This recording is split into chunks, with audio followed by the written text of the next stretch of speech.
Hello folks, off camera, this is Uber Green Guru, and today I will be showing you how to properly disassemble and service this Royal Prince 501 hand vacuum.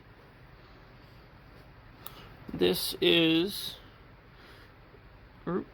let's get the camera to focus, this is a Royal Prince made in 1995, manufacturing code H95G. Just an eBay find.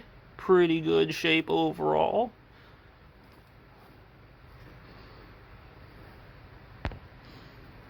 But initially, I just like to get the basic breakdown. I pull off the base plate here. I want to get out the brush roll. I'm about to get the plug off. Take the belt off in order to get the brush roll out. Get your brush roll here, and then you got your two rubber end caps so it fits in the Royal Prince housing here and here. I will be removing this red bumper, and then these parts go aside so they can be washed. Remove the bed. Ooh. I have not been into this vacuum yet, so apparently I have a little bit of work to do. This is stuff full of paper shreddings. But, yep, not a surprise when you buy a used vacuum off of eBay. So, I'm going to get my little trash can here.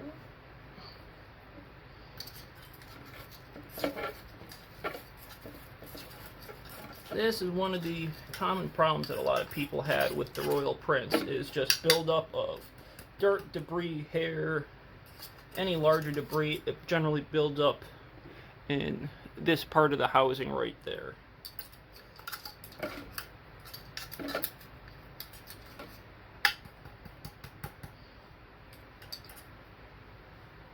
That looks pretty good.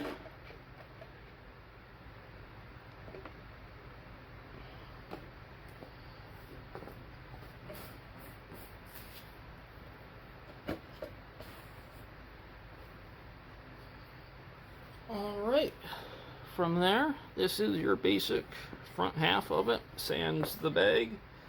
Back here, I'm going to scrape out the dirt from around these nuts.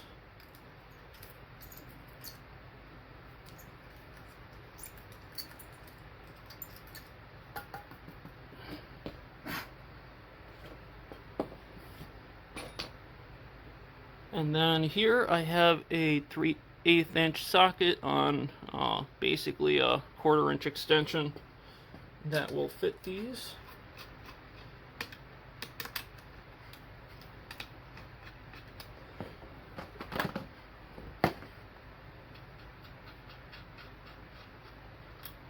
These nuts are 10-32 threaded, and under them you will generally find a lock washer of sorts.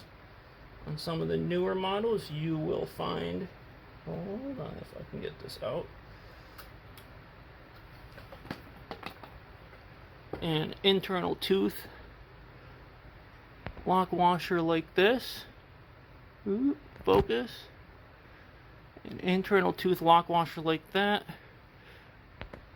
On many of the older models it will just have a standard split lock washer.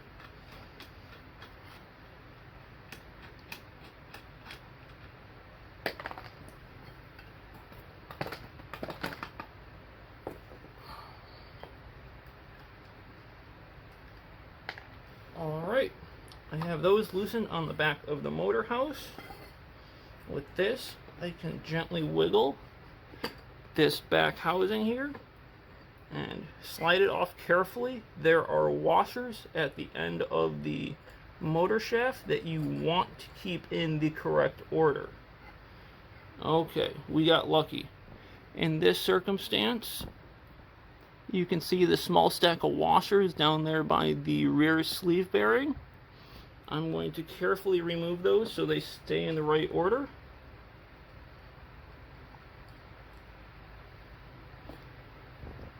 And then I have a little trick to keep these in order. I'm going to put a twist tied through these and bend it for the time being. And then on the back of the motor housing by the brushes, you have a large fiber washer.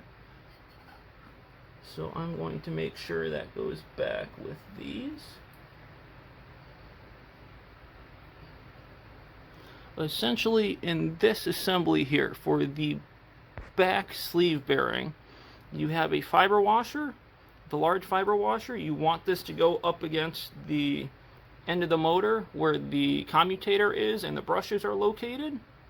Then there are a number of silver spacer washers. Depending on your vacuum, there may be one, there may be two, there may be more to make up the space difference. And at the very back is a thin black washer, which will go directly up against the sleeve bearing at the rear of the housing.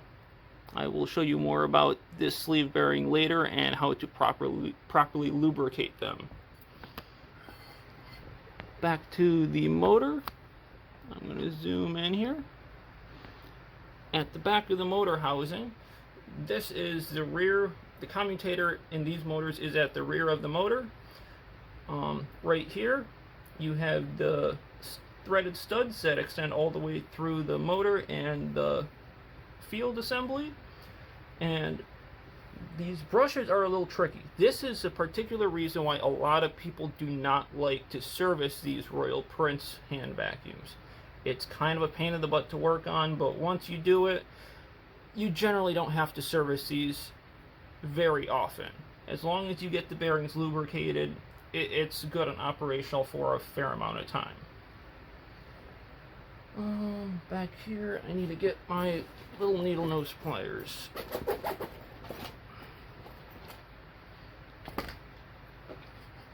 Okay, do you see, are you able to see? Yeah, here you go.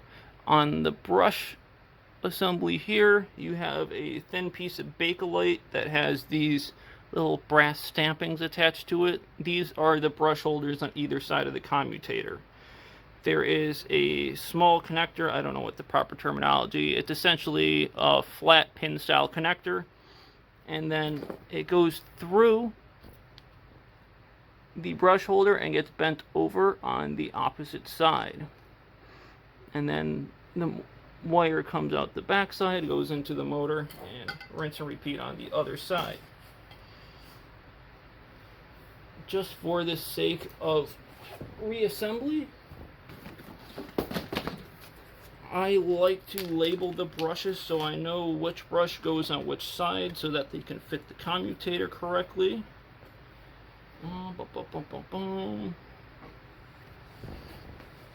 So here I have my little assembly sheet, or whatever you want to call it. Wire marker book is a technical term.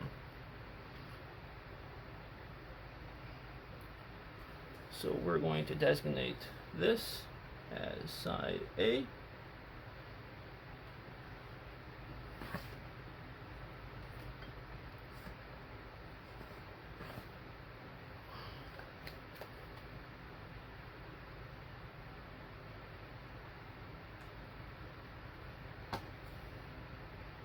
And we will designate that side as letter B.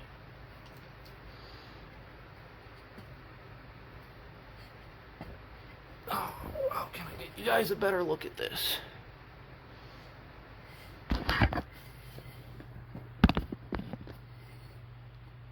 Okay, that's a little bit better.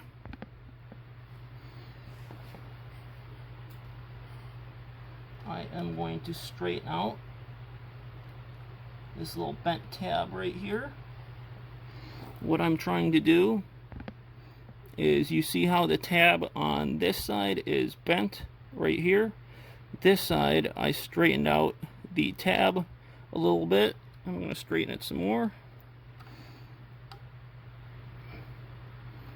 And then I'm going to hold my finger over this, because there is a spring behind the brush. It will come flying out. Be careful to remove that.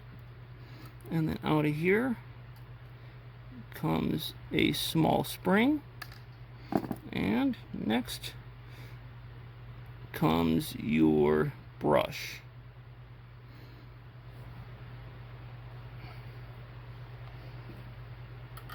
I'm going to repeat that for the other side.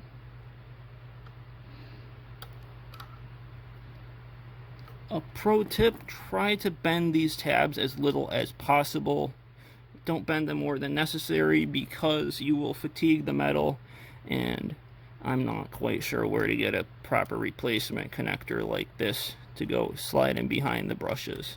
Alright, on this side we have the A side spring, and back here we have the A side brush.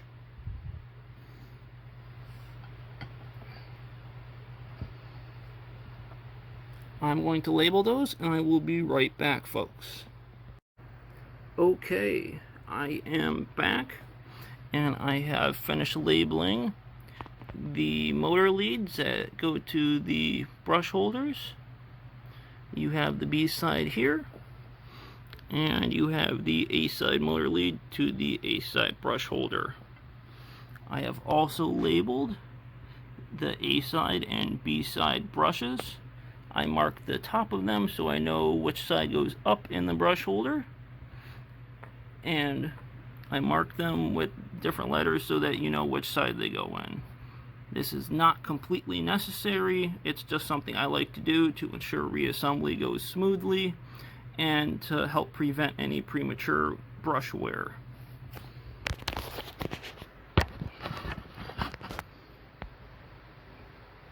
Back to the motor here.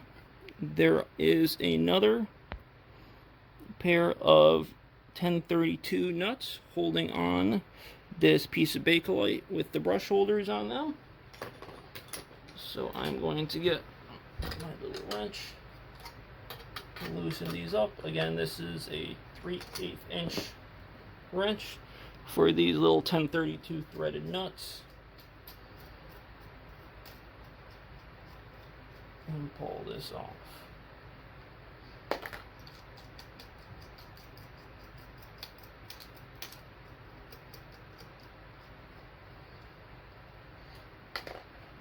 After you have removed those two nuts, you should be able to lift off this brush holder assembly, which is just a thin piece of Bakelite with the little brush holders on them. Set that aside. At this point, we have the entire rear of the motor exposed. There are two standoffs located on each one of these studs. These are exactly 3/4 of an inch, 0.750 inches long. One on each side. At this point, you can pull on this and you really can't do anything with it. So now it's time for me to get my screwdriver, and I'm going to loosen up the handle screws. Note that the two front screws holding the handle in place, these are, come back here, are sheet metal screws. It's got a very coarse thread on it. They are a number 8 sheet metal screw, I believe.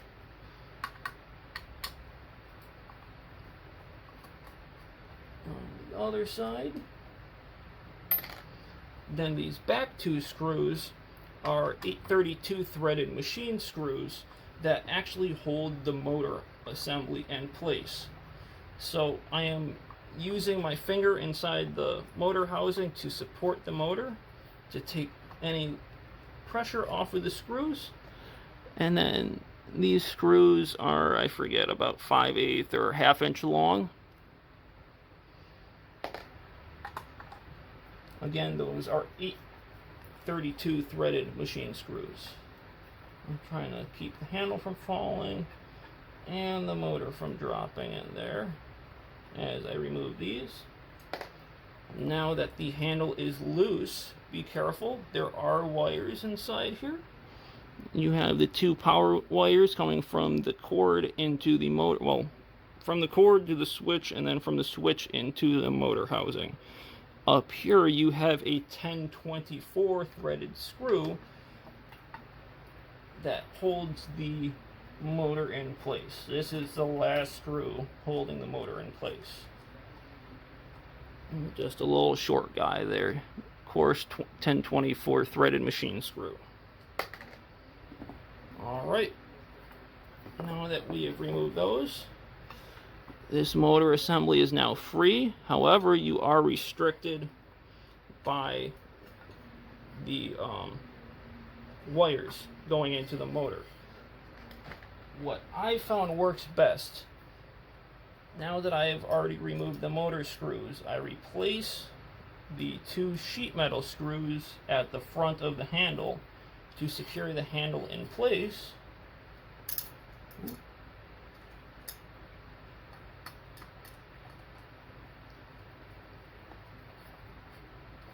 And then that way, this handle is secured, but the motor is loose. This takes a little bit of finesse. You have this long shaft extension for the belt at the front. You basically want to finesse that through the housing, and then you have to kind of pull and tilt and wiggle this until you have access to the front of the motor here. Here you have the fan. Oh, see, this is another thing what happens when you buy stuff on eBay. This is one of the newer plastic fans, and it is rather damaged. You have a chip here, massive chunk missing here. Luckily, I have a replacement, but I know these fans are next to impossible to get. If you can find one and you have a royal print, grab it. Friggin'. This is probably the Achilles heel of the Royal 501, is the fan. Everything else is built to last, but these little fans just go to shit real quick. Okay. Where's my little tool? For the next step, in order to get any further in the disassembly, we have to remove the front shaft here, and then we need to remove the fan. This is left-hand threaded, and so is the fan. The fan is actually threaded onto the motor shaft, and then this is also threaded onto the tip of the motor shaft. Sometimes they're on there really, really good. Other times they're finger tight. I have 2 pieces of PVC tubing. This is, I think, 3/4 inch OD, 1/2 inch ID tubing, and I have another smaller piece of silicone tubing I put in there that seems to fit the rear of the motor shaft, and I have the other piece of tubing, which is the same 1/2 inch ID, 3/4 inch OD PVC tubing, and this will go over the front of the motor shaft. Come on, little guy.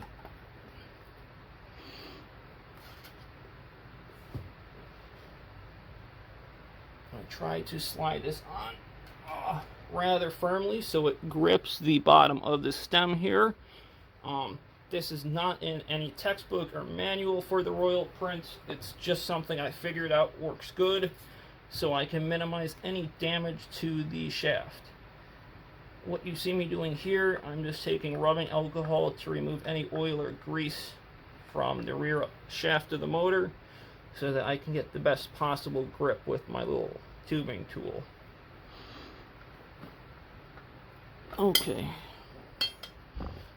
here I am. Oh, yep, we got it.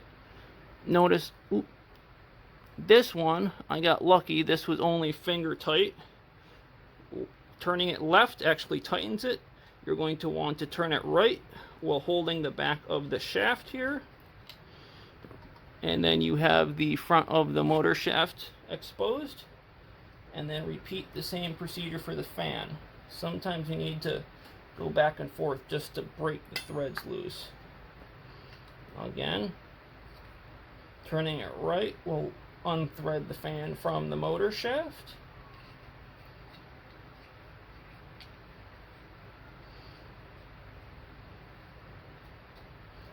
And here you have the fan.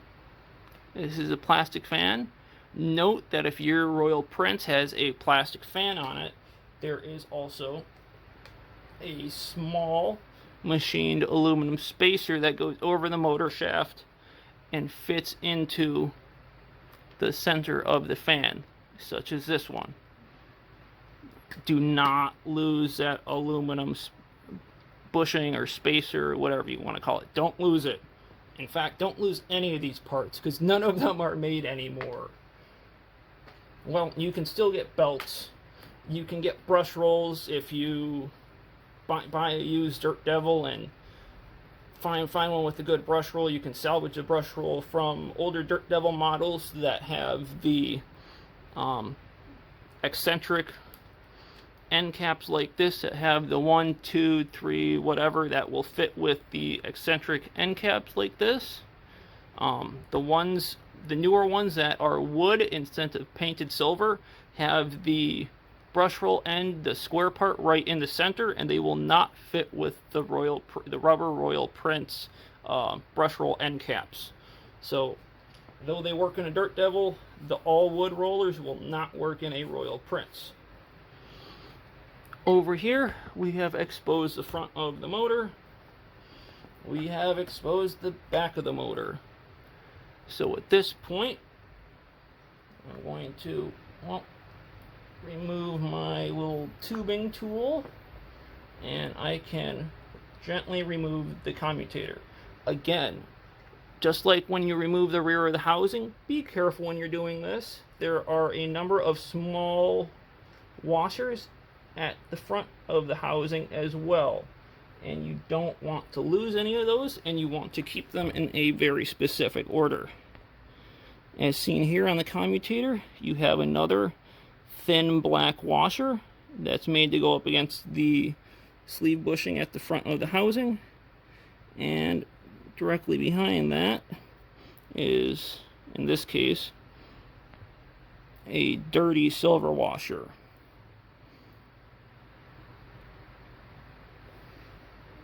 Again, I have another twist tie handy so that I can thread these through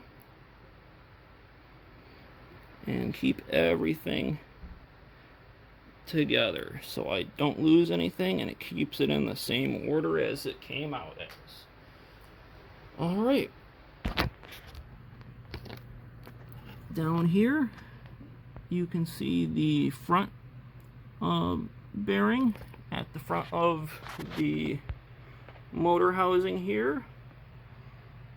You see the 1032 threaded studs, and then if we hold the motor out of the way, you can see that there are 3 screws holding this front nozzle casting in place.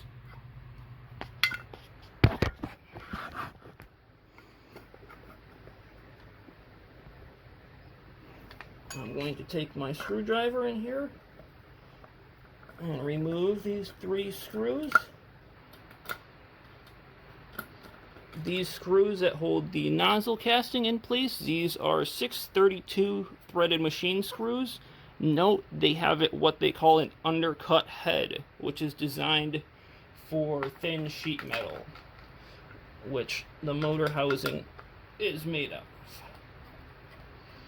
A normal flathead screw will not fit here because the head extends too deep with the 82-degree countersink.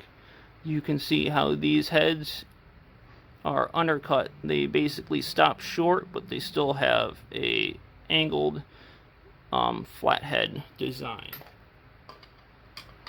And number 3.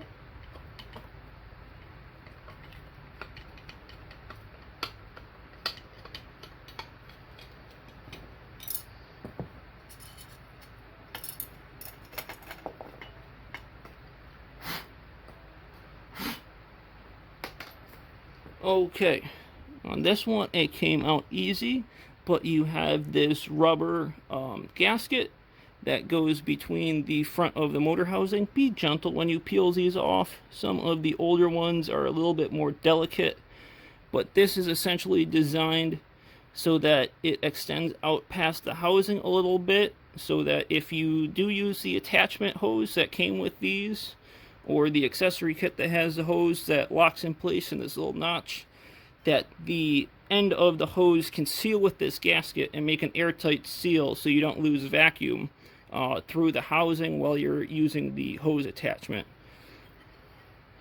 So you pull this gasket off, set that aside, and then you have your raw Royal Prince 501 aluminum nozzle casting. I'm going to set that aside to wash with everything else. And then you have your basic disassembled Royal Prince. This is the front of your motor housing. This is what goes up against the housing gasket that I just showed you. And this is what the inside looks like with no motor. That's the front of the motor. That's the back of the motor. And then you got your handling cord. I just leave it like this. I rarely really go as far as disconnecting the switch or doing any more electrical work than I really have to do.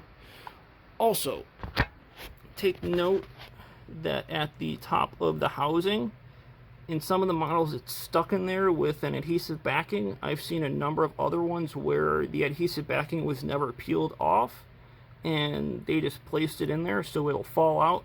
But there is a small 1/16" thick, I don't know if you want to call it a gasket, but it's really more of a piece of rubber used to reduce vibration from transmitting from the motor assembly through the housing into the handle.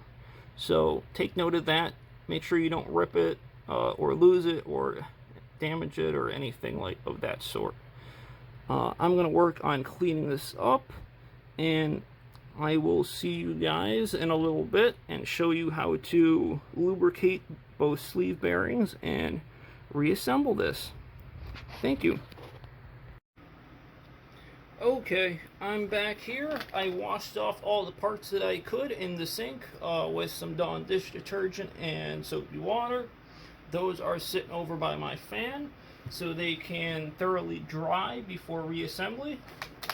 Here I've got my micro vac or mini vac kit basically, and behind me is my Oric Pro 5 canister vac.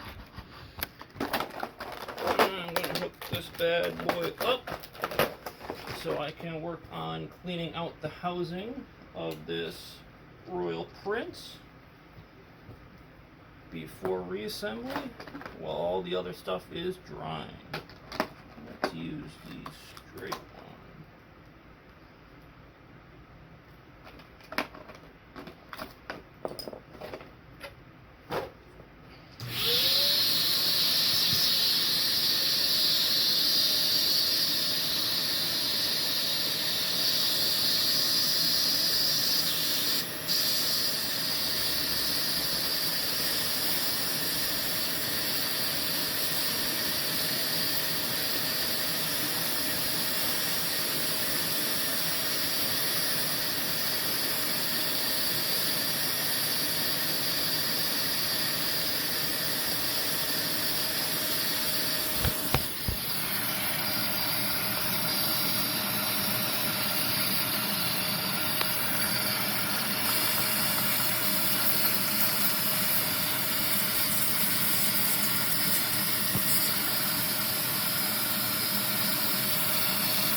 a word of caution.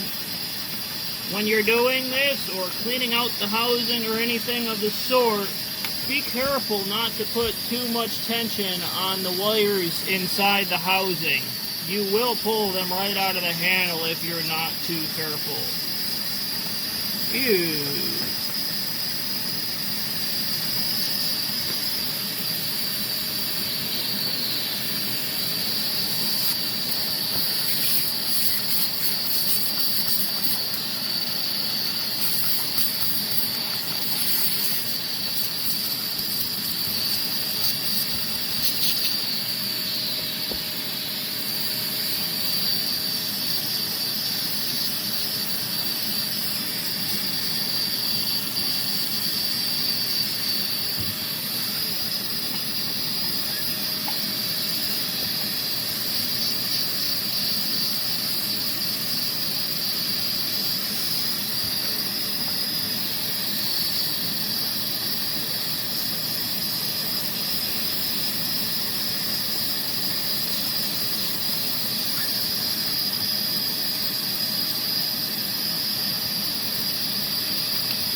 Sorry for my shoddy camera work.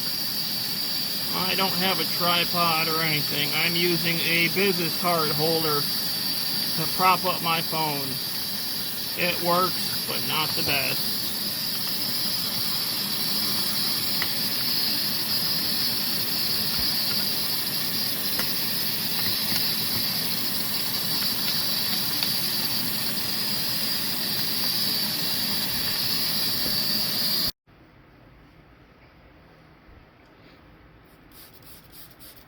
Alright, I finished vacuuming inside the housing. I have a rag here, and this spray bottle is some 91% isopropyl rubbing alcohol.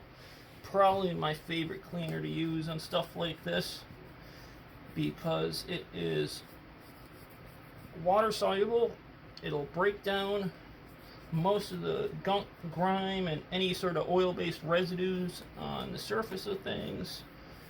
It dries it extremely quickly, and it doesn't leave any residue. Plus, considering we're working on an electric motor, it is non-conductive, because the 9% that's not alcohol is simply deionized water, which is also non-conductive because it has been deionized. I have had great luck with alcohol. It doesn't damage the paint.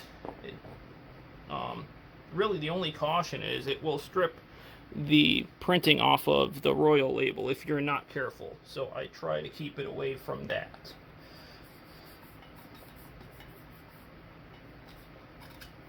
I'm really just trying to get this thing as clean as I possibly can, because after all, I am a little bit OCD, and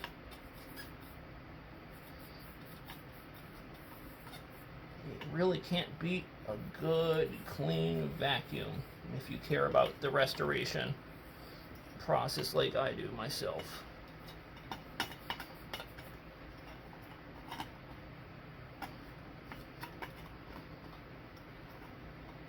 Oh, come on.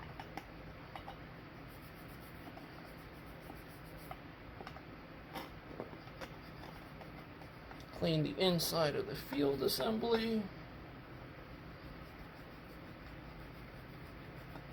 This vacuum is not all that dirty.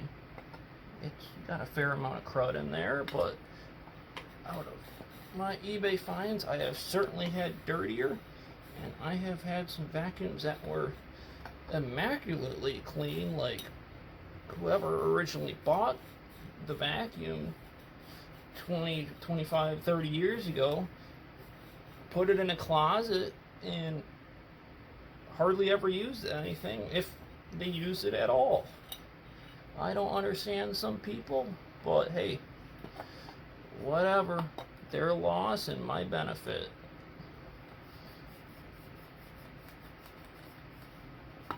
especially if it means that one of those people that bought a vacuum and never used it, means that 30 years later I get to buy a basically unused Royal hand vacuum off of eBay. Hey, I'm all for it.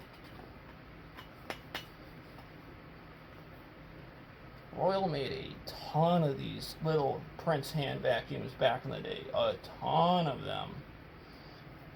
I don't know if you can go by the serial numbers, if every vacuum made actually has a digit out of that serial number on some of the older ones. Man, they made hundreds of thousands of these. If the serial number is telling the truth as to the number of vacuums that Royal made over the course of the Royal Prince being manufactured back in the day before the serial numbers, to the 1.2 amp machines when they finally started putting serial numbers on them, up to the one year that they had a 1.5 amp machine, and then they went to what, the 1.8 amp machines. I think for 1 year they had a motor rated at 2 amps. I don't know if that was just a 1.8 amp motor that was rated at 2 amps, or if it was a completely different motor from what we see in, or what I've seen in most of the Royal Princes. I'm not sure. I haven't been able to get my hands on one yet. But it makes you wonder where hundreds of thousands of these little hand vacuums went over the years. I bet you some people are still using them, because these are hardy little vacuums, and if you take care of them, especially on the older ones, some of the older ones had oiling ports that you could put a couple drops in, lubricate the motor, you're good to go. On newer models like this one, friggin', you gotta break the whole thing apart just to oil the 2 sleeve bearings. But it's got wool packing around it, so it's got a little reservoir, and the oil tends to last a fair amount of time in there before the wool packing ends up drying out after the oil is depleted. Right now I'm just taking a little pick, trying to loosen up some of the dirt and grime in the crevices of the upper motor between the front motor casting and the top of the housing there, where the dirt tends to cake up and get stuck over time.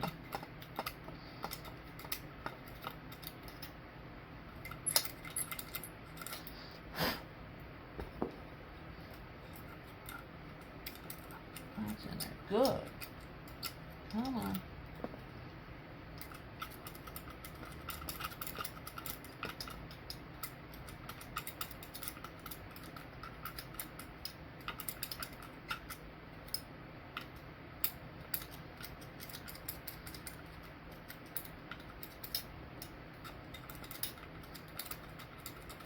I'm sorry if anyone got a shot of my head instead of the vacuum.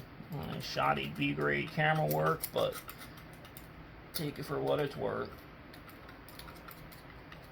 Hopefully this video will help some Royal Prince owners and or prospective Royal Prince owners out there, because although there's documentation on these, there's not really a service manual written on these that I've found published anywhere. And other than some tidbits on Vacuum Land, I've really not found any information as to how to properly disassemble and service one of these 501 vacuums. So hopefully this tutorial video will help you guys out somewhat, because when I first started collecting these, I didn't know what the hell I was doing with them. But with the experience I had and tinkering with all sorts of different motors and upright vacuums, I just kind of jumped into it head first and figured it out from there, and learned a couple tips and tricks here and there. And hopefully I can teach you a little something with all of this. Because some of the people I've talked to, that they were like, oh, if you get a Royal Prince, don't even bother breaking it open. There's no point in it. Well, I kind of disagree with that comment. Yeah, you can run the sleeve bearings dry, and it's not the end of the world. That vacuum will keep running if there's no oil in the sleeve bearings, but eventually that's going to generate more and more heat because there's more and more friction between the bearing surface and the motor shaft on the front shaft and the back shaft. That's going to heat the motor up more. Eventually, if it generates enough heat, you'll burn out the insulation on the windings until it shorts out, or you'll burn up the insulation on the commutator. Or, sorry, this is the commutator part of it, but you'll basically burn up the windings in the motor, and then it's shot. It's no good anymore. So, I'm definitely a proponent of preventive maintenance. If you can fix something to keep it working smoothly, instead of waiting for something to break before you fix it, I am all for it. Keep things running smoothly and prevent the damage from happening before damage actually occurs. I'm going to do some more cleaning, see how the other parts are drying so far, and we will be back. Okay, so I finished most of my cleaning. I'm still having trouble getting down in here. You can see some of that dirt. Yep, that grime. It's driving my OCD crazy. This isn't necessarily a must-do step, but I guess I might as well do it because it'll allow me, one, clean in there, and two, it gives you viewers who are watching this video a reference point for what to do if you do need to do something like this, like I do in this situation. I already loosened up the two nuts at the bottom of these standoffs. On some of the other motors, this is a threaded rod with a nut fused to it, where it's basically a one-piece assembly. This is one of the newer style motors, because this is a 1995 Royal Prince, where you have these press fit studs. These are press fit into the front motor casting, and then there is a nut on the top here. I already took the wrench and loosened the nuts up off camera, and then I figured I might as well film this for everyone to see.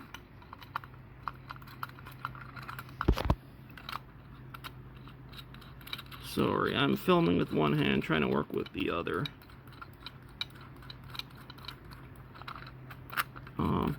This is the same style of nut as the other ones that held the brush holder plate in place, and as the ones that hold the rear housing all together. They are 3/8 inch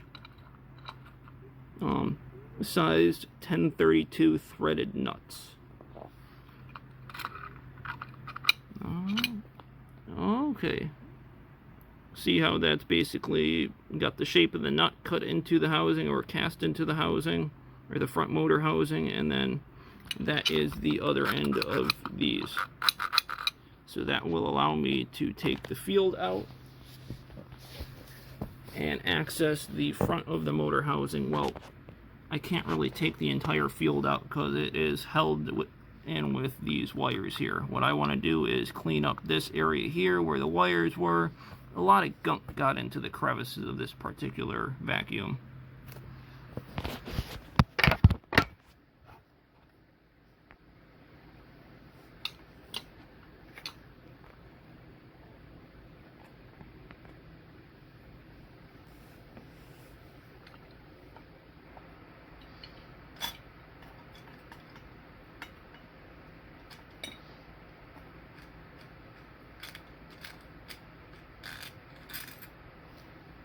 See, it's one big all thread with the little hex head formed onto it.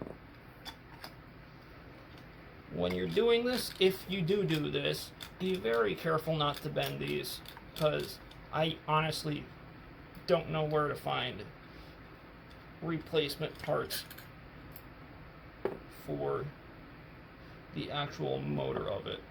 Alright, here we have our front motor casting and bearing assembly. And the fan goes against this portion here. This is what mounts to the top of the housing. The wires go through this channel. The 1024 threaded screw attaches here beneath the handle. And then the two 832 threaded handle screws attach here. And then this gives me better access to the housing for cleaning and the opposite side of the field assembly.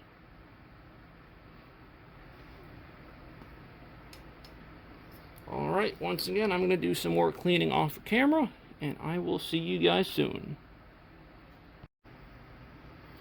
Okay, while I was cleaning off a camera, I thought about something, and I wanted to show you the primary difference. Unless you are specifically working on a newer model Royal Prince, generally I've only seen this in the 1995 and 1996 model year vacuums and the motors that Royal installed in them. They use these longer all threaded standoffs that have the hex head on them. These holes are not threaded in the housing, and then it has a corresponding hex shape cast into the housing that corresponds with the all thread, and then it is held in place with a nut on top of the field assembly to tighten it down to the housing. On the majority of Royal Princes that were made before 1995, you're generally going to see these. Focus. They are more of a goldish colored. I believe they're either grade 6 or grade 8. I think they're hardened or heat treated in some way, but they have that gold appearance. At minimum, they're zinc plated. These, actually, this little nut piece here is all one piece with this thread. You have the little unthreaded section here, and then that goes through the field assembly and actually threads directly into the front housing. If this will come out, you can see on the front of this housing here how there is no corresponding hex cast into the housing. The threaded pieces, these actually thread into here, and then the nut that's fused into, it's actually part of this all thread, or I don't know what the proper terminology, the threaded rod. The nut is actually fused into it, and that is what tightens down and holds the field assembly to the front motor casting. So you'll basically have to unscrew this entire thing rather than unthreading a nut like I did in order to get the front casting off of this motor on the Royal Prince that I'm making the video on. I just wanted to show you that primary difference so that my viewers can understand the slight nuances between the different motors in the different model years of Royal Prince vacuums. So hopefully that is helpful. I'm going to work on a couple things, see if everything over there is dry yet, and I'll be back to hopefully begin reassembly on this with you guys.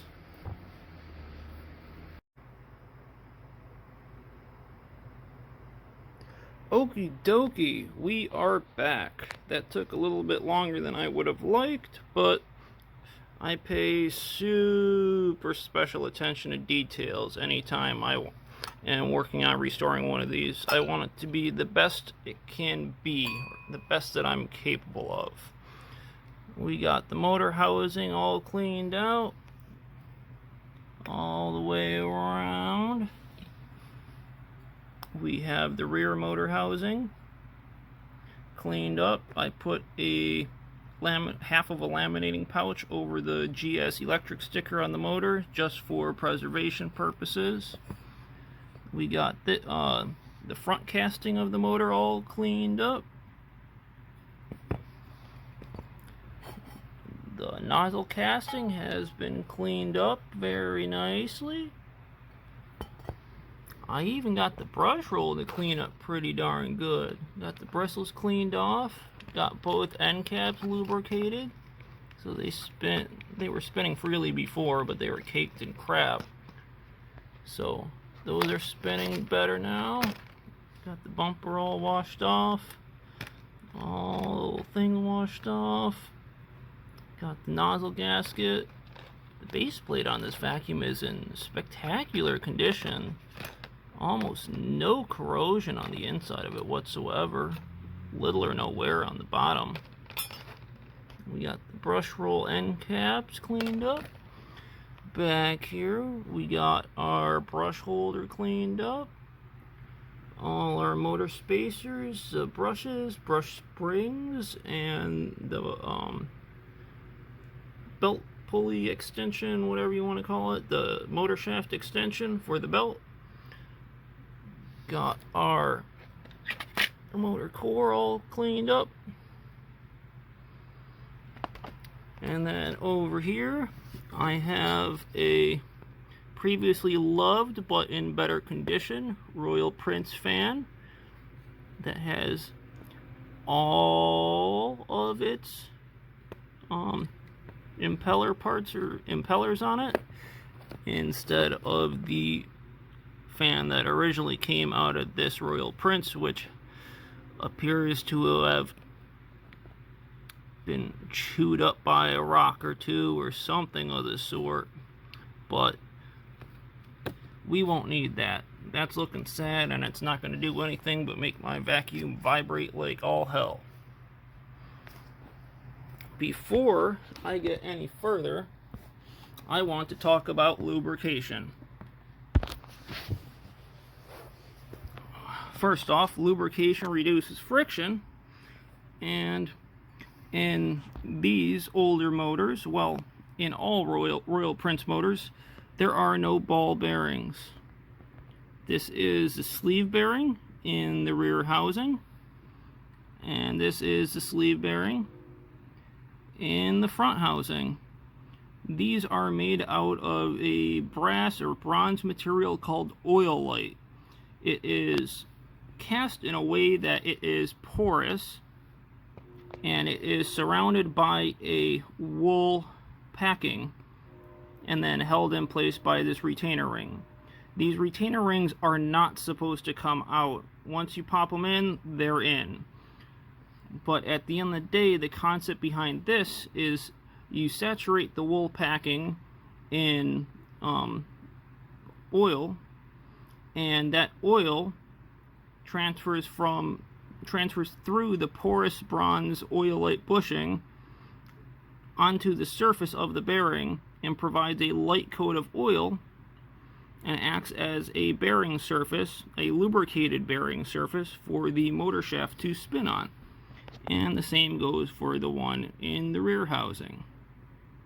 Now, for lubricating these, there is only one type of oil that I can wholeheartedly recommend for an electric motor, and this is the blue bottle. Again, I'm going to emphasize the blue bottle of 3-in-1 oil. This is a special non-detergent SAE 20 weight oil specifically made for small electric motors. The bottle says engineered for 1/4 horsepower motors or larger. Honestly, it's for any small electric motor that has sleeve bearings in it, is really what it's designed for. Here's the back of it. 3-in-1 motor oil created a special blend of high-grade oils that is equivalent to SAE 20. Its formulation is ideal for lubricating the moving parts of electrical motors, pneumatic tools, lawn tools, and much more. The reason I say, well, I haven't said it yet, but please do not use any other oil besides this in your Royal Prince. The regular 3-in-1 oil and most other oils that you're going to find, unless specifically made for electric motors, is going to be what they call a detergent oil. This is a non-detergent oil. What does that mean? Well, to put it in a layman's term, detergent oils are going to gunk up your electric motor over time and likely damage the bearings because of how they gunk up and they build up with all the metal fragments and stuff that come off through the friction. This is designed to specifically not gunk up. I have some of this same blue bottle, 3-in-1 20 weight oil in this special little bottle that I bought just for this purpose. It has a 24 gauge needle tip on it and this cute little squeeze bottle. In order to properly lubricate this, you generally want to do this when you have it apart or at least partially disassembled, when you take the rear motor housing off to get at the motor, and then you want to lubricate the front housing. Generally I do this through the field assembly, which is why I have this nice little long needle tip, but this also helps because I can get right between the crevices in the retaining ring. Essentially, you want to squeeze some oil in there until you can properly saturate this wool packing. Notice how dry it was before. It was bone dry when I received this vacuum.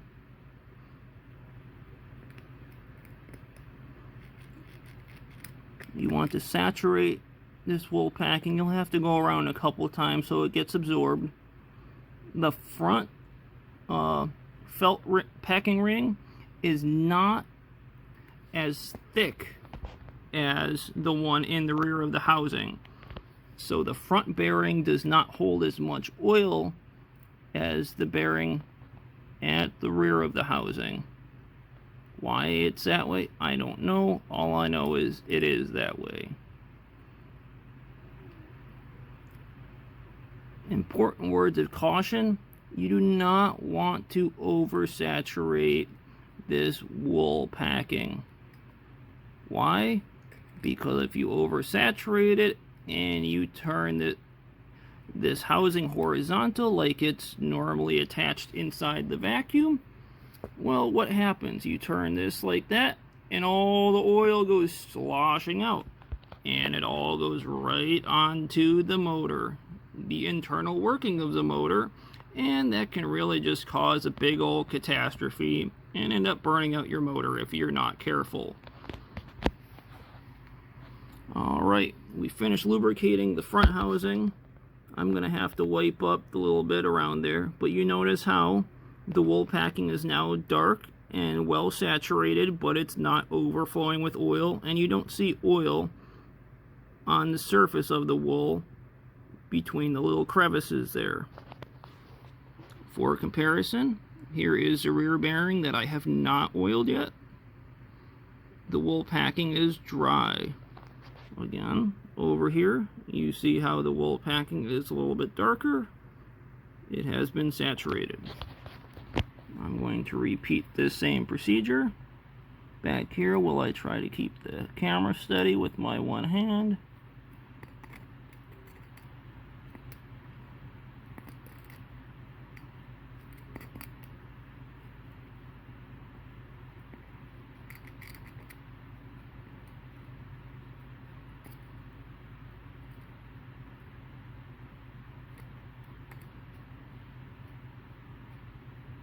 Like I mentioned before, the rear felt packing around the bearing is going to take a little bit more oil than the front one because the felt ring is thicker.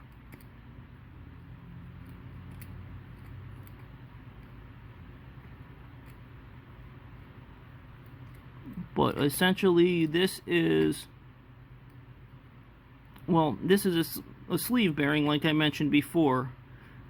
The sleeve bearing is an inexpensive alternative to ball bearings, and at the end of the day you have fewer moving parts, and as long as you keep these sleeve bearings lubricated or saturating the packing around them to keep the bearing lubricated, they will last a pretty darn long time.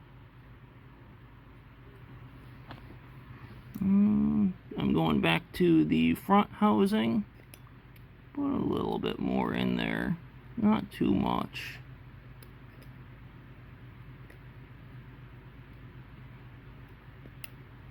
Yeah, that front one is perfectly saturated.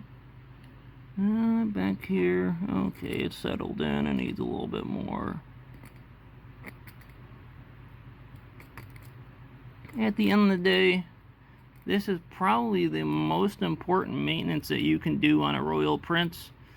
It's just a pain in the butt to do it because you literally have to disassemble the entire motor to get to the front motor casting and lubricate the front bearing. And that's important because the front bearing takes the most load because of the belt tension. That puts stress on the motor shaft and more pressure on the bearing. The rear bearing really just serves the purpose of guiding the motor shaft so it stays straight and level, while the front half of the housing takes the brunt of the force and torque from the belt and brush roll spinning. Alright, we have the rear one saturated and we have the front one saturated. I'm going to take a rag here and wipe up any excess that might be on the surface of that bearing.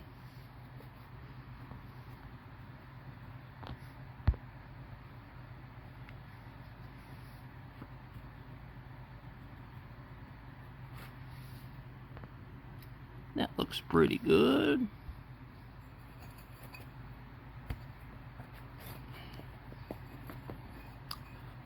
Sorry, I'm struggling with the camera here. Well, more or less, the camera's fine. I'm just struggling to keep this within range of the camera while I'm working with one hand. Forgive me. This will be a B-grade repair video. But you know what? I'm happy with the B-grade repair video because it seems that there's not a single video on how to properly service a Royal Prince 501 or Model 5000 hand vacuum.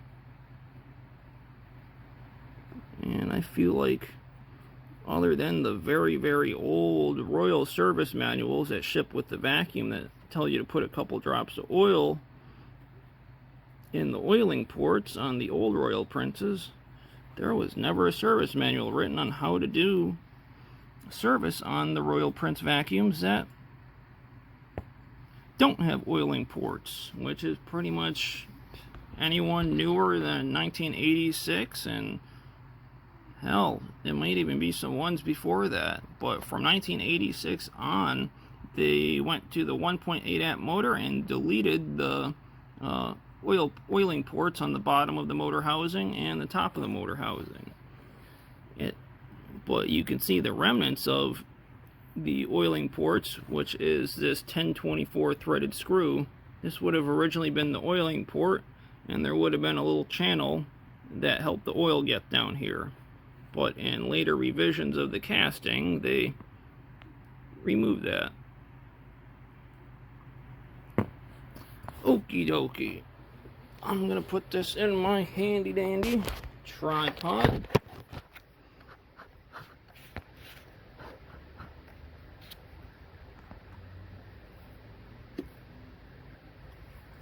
Okay, now that we have both our front and rear motor housings or motor castings properly lubricated with the blue label 3-in-1 electric motor oil, I highly recommend this stuff. It's not very expensive. You'll pay $3 to $5 for a bottle of this on eBay.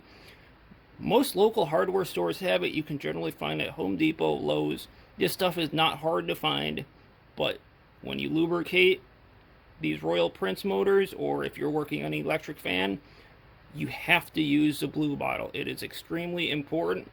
The other stuff is not a non-detergent oil. The blue bottle is specifically a non-detergent 20-weight electric motor oil. You don't want to use detergent oils on motors. Well, electric motors. Okie dokie. Where shall I begin? I think I'm going to start by taking these two studs, popping those in through here. Oh, sorry, I got my vaporizer in my hand. This little thing here. It's like my 11th finger, I swear to God. I love my vaporizer. And now that I've been vaping for so long, I can't stand the smell of cigarettes. I'm so glad I quit.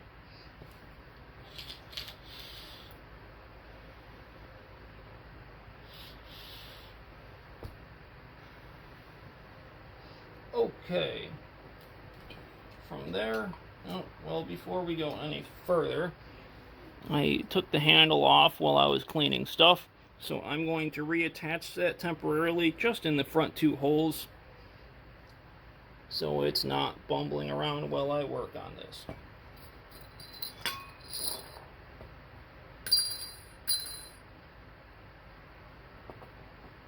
Come on, give me my screw. Screw number one, and screw number two. We're gonna need those soon. I'm just gonna leave this shit out. Pardon my French. Can you see me, guys? Yep, okay.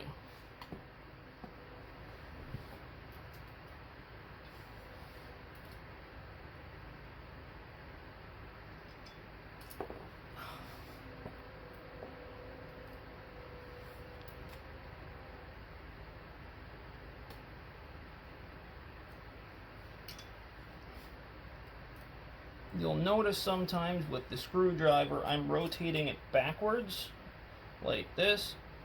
That's essentially so I can find where the thread originally began. If I don't have to create new threads with the screw, and I can just find the existing thread that these sheet metal screws created, it's going to last a much longer time and give me a stronger grip, because these sheet metal screws don't have very much to grip. They're only gripping this thin sheet metal housing, and you don't want to just force it in there and create one thread on top of the other, because then you have two weak threads instead of one strong thread. Now that I have that in place, I am going to pull this out with the wires, and I am going to try to line the field assembly up with these two studs here.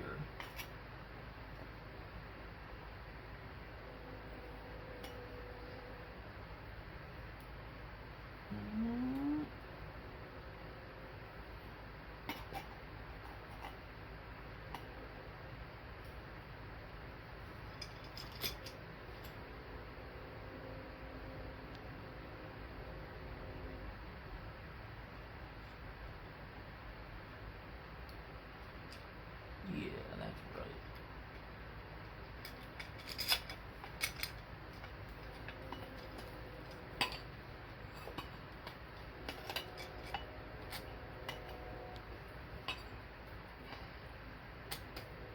Alright, got one stud in.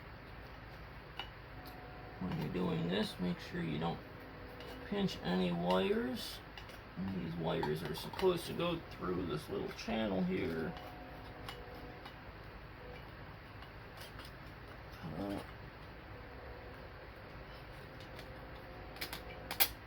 There we go, Idaho. Oh, come on, please. Okay, we are in. I have the wires tucked back into the little channel that leads up to the handle. I'm currently holding these all thread rods with both hands.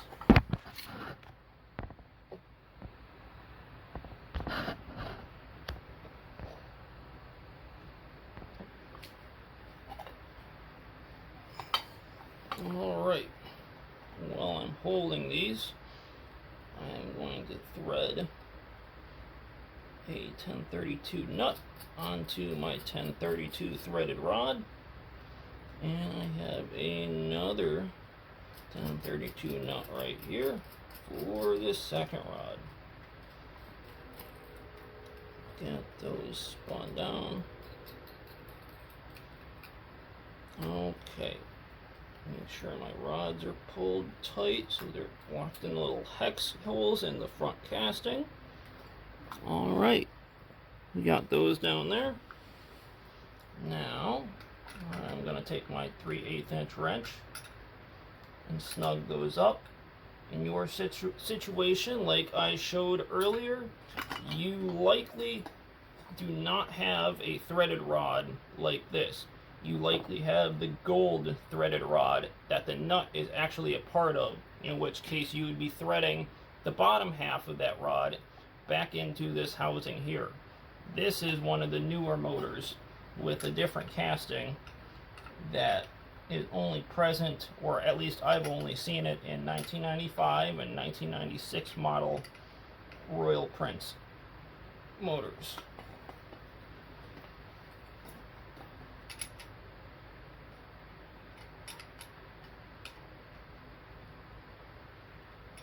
You don't want to tighten these nuts with so much torque that you feel like you're going to strip them out, but you want to make sure they're nice and snug. That's literally holding everything together. This threaded rod holds everything together from the front housing of the motor to the field to the brush holder. It also holds the rear housing on, which keeps both bearings lined up. So don't pussyfoot when you're tightening these. But you also don't want to be super gentle either. Okay, those are snugged up pretty good, or at least to my liking. From here, I am going to tilt this back. I have my motor house, or the nozzle housing, pardon me. We got the 3 screw holes and then the little recess area for the gasket. I have my nozzle gasket here. Generally this has some marks from how it was put in. This is the side that goes towards the sheet metal housing, and then this is the side that goes against the nozzle casting. So fit that into place like so. And then you want to line that up with the front of the housing like so.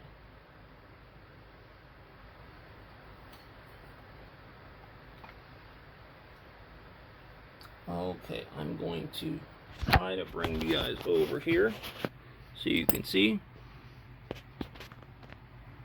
See how I've lined up the 3 screw holes, and the nozzle is, or the nozzle gasket is in the center.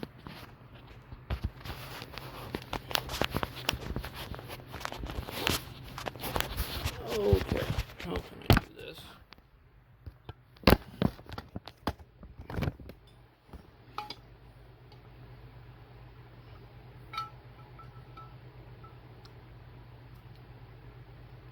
Sorry guys, I'm trying to figure this out as I go along. Okay, we're just going to do it from up here. Okay. Sorry, I can't really show you this step because of the way I have to hold everything to keep the screw holes aligned. Let me get a couple of screws in and I'll show you what I'm doing. Essentially, I am replacing the little flathead nozzle screws which hold the nozzle in place to the sheet metal motor housing. Again, I'm going to reverse it a little bit until I find that thread and tighten it in. with these 3 screws, what I like to do is get all 3 of them started, and then I go back around and snug them all up to make sure they're nice and tight. Okay,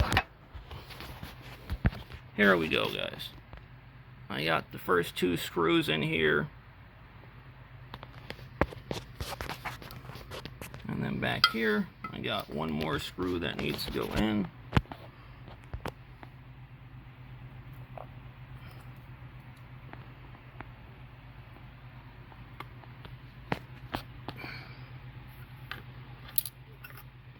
Oh, these little screws are a bastard.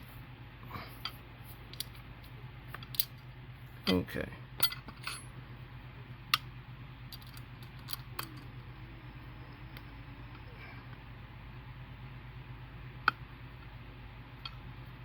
Oh, it's trying to grow in crooked.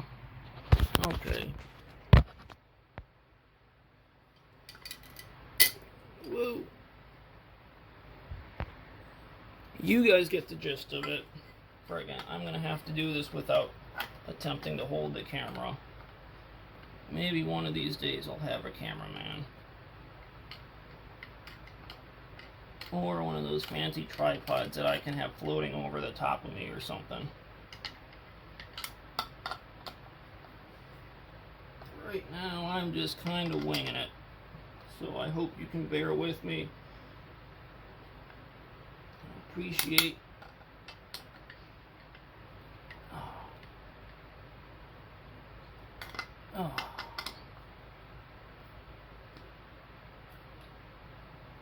the knowledge that I'm trying to share instead of my crappy videography. Okay.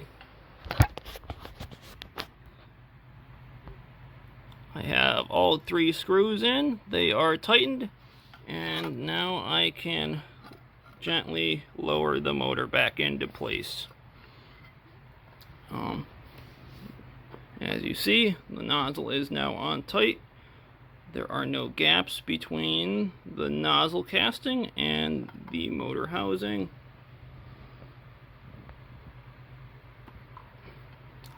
And there you have that.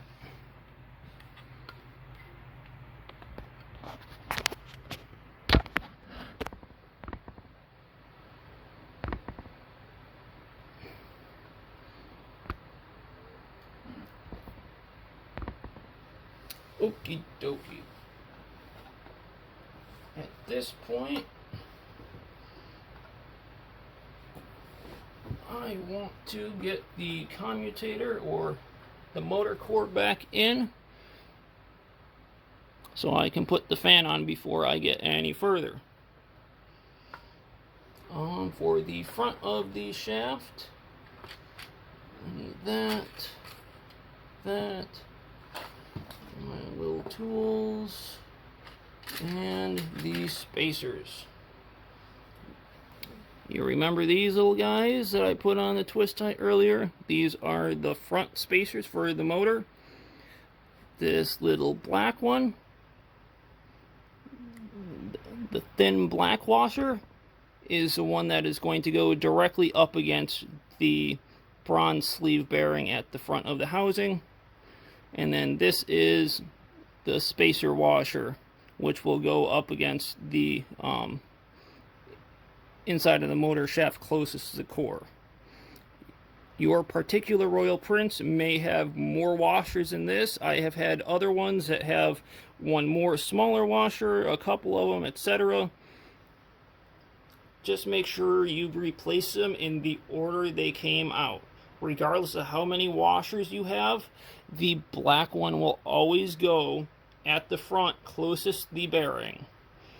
Then your spacers are always going to go on the motor shaft. Let me show you what I mean. Where's my oil? During assembly, I like to put just a little cunt hair of oil on these. And then on my motor shaft, I'm going to put the silver spacer washer on first. Wipe a little bit of the oil from my fingers on that one. And then I'm going to put that on next. That way the black washer ends up closest to the front of the housing and butts up against the sleeve bearing.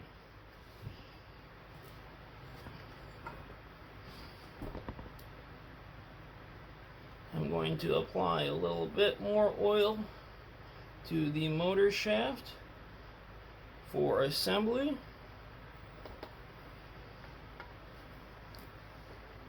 And then I am going to slide that in.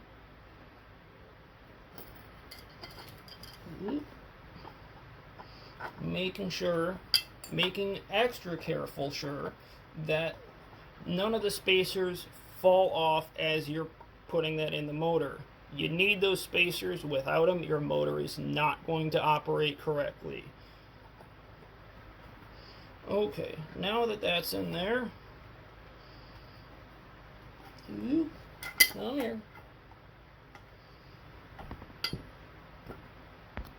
Okay, now that that's in there and we have our two spacer washers at the front, I am going to install my fan. Like I mentioned before, remember the little machined aluminum spacer. This goes in with the small hole down, and the large opening should go towards the back. This will slide on to the shaft until about here, and then you want to turn it counterclockwise to begin threading it on. Remember that this is a left-hand threaded motor shaft on the front here. Thread it on until it stops. You do not want to use excessive force. The threads on the fan are plastic. You can over tighten these real easy. Just go finger tight. Just snug until it stops. Again, for this process, I am using my fancy little doodad that's made out of tubing and another piece of tubing so I can grip the rear motor shaft to prevent it from spinning. I don't recommend using vice grips on it unless you are in a situation where the belt pulley is corroded on or locked in place somehow. In that case, generally what I would recommend is taking a thick piece of tubing. Note, thick tubing. Thick-walled tubing. And then use your vice grips over the tubing to clamp down on it to prevent any damage to the motor shaft. I made that mistake once. I'm not making it again. I try my best to protect the shaft from any damage so I don't have to sandpaper it down and do any sort of crap like that.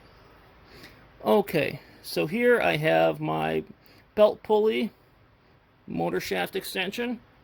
Like the fan, this is left-hand threaded. So, thread it on counterclockwise after you install the fan to tighten it. For this, I have my other rubber tubing doodad that I can use to get a little bit of torque on it and tighten it. Once it's tight, I can pull that off. I can remove my other doodad from the rear of the motor. And voila! We have a previously loved but in better condition fan installed with our belt pulley shaft extension on the fan. Now you want to thread this in, making sure that it pops out the other side here, like so. It's that simple.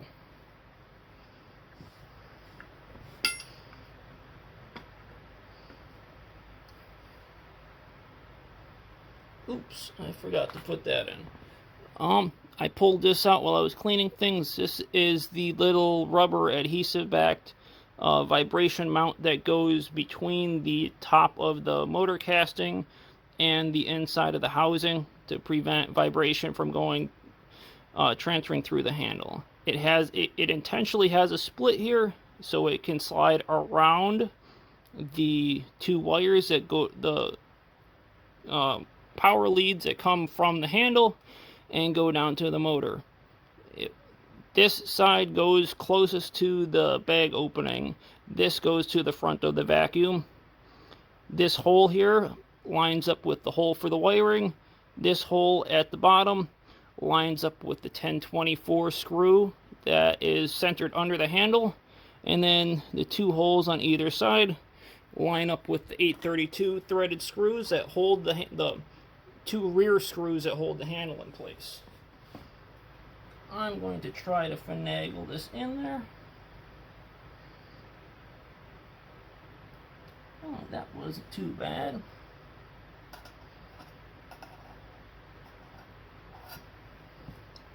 There we go. And it installs like so.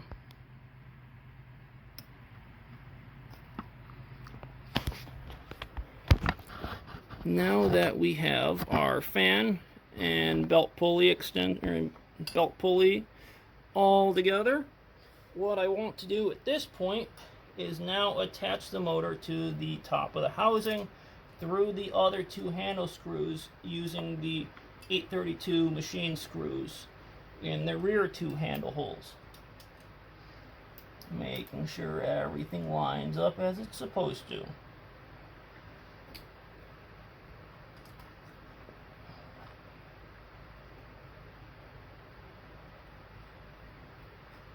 Okay, I got that one started.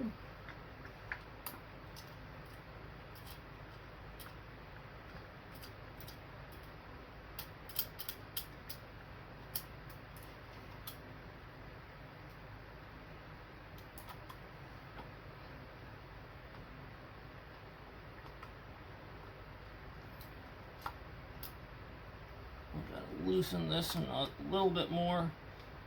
These screws are at an angle in the motor casting, so it's kind of a balancing act. You don't want to have one screw in all the way, because then it makes it impossible to get the other screws started.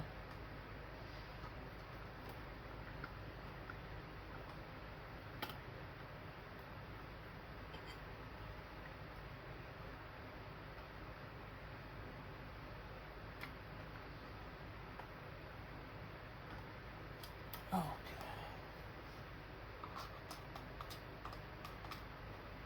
I'm going to have to loosen up the front two handle screws just a little bit so I got some wiggle room to line up the second screw.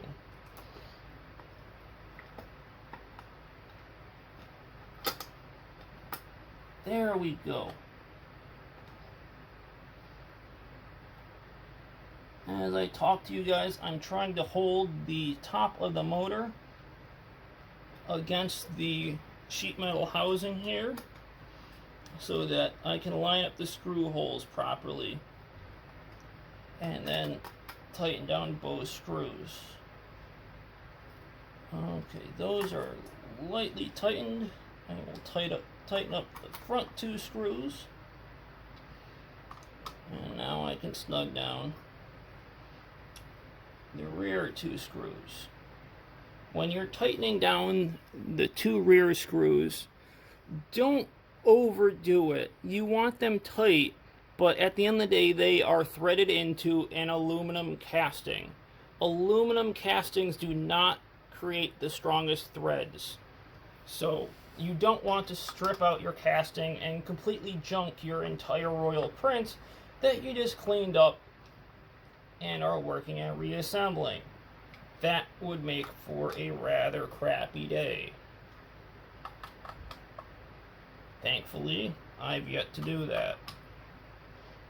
Also, you don't want to over tighten the front two screws that go directly into the sheet metal, the coarse threaded ones, because that'll also make for a crappy day.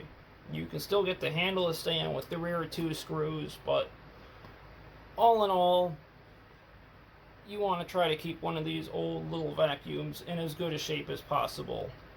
Try not to strip out your threads. Okay, Now we have our handle reattached. Handle reattached and our motor secured in place. We have our fan installed. We have our motor shaft extension and belt drive pulley in there and tightened down, holding the fan in place. And our motor core is spinning freely. At this point, now that we have these studs here, the nuts on either side are tightened down to hold the field assembly in place. Now you want to take your I'm kneeling on things. Your two metal spacers that were originally on the shaft. These are 3/4 of an inch long. There's no real direction to them. And you want to slide those down over your studs like so.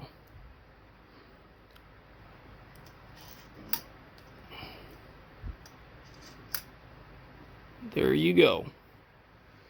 Then from there you want to take your brush holder that I labeled earlier. You don't have to, but you can label it. I'd probably recommend it just to make sure you get the brushes on the right side of the motor. And then the A side will line up with the A side wire here, and B side will line up with B side wire here.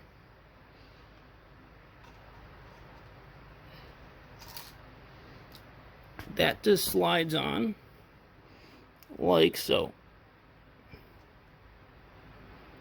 And then this wire will go to the back of that brush holder. This wire will go to the back of that brush holder. Now you want to take two of your nuts and thread them down over each rod.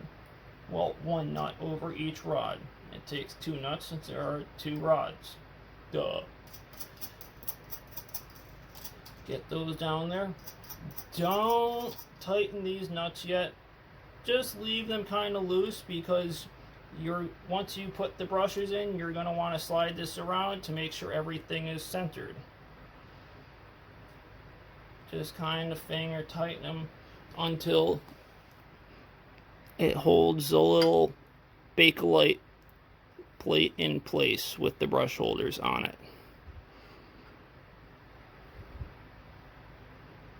Okay, now let me retrieve my brushes and brush springs. I also have my spacers for the rear of the motor here. We have brush A, we have brush B. We have brush spring 1 and brush spring 2.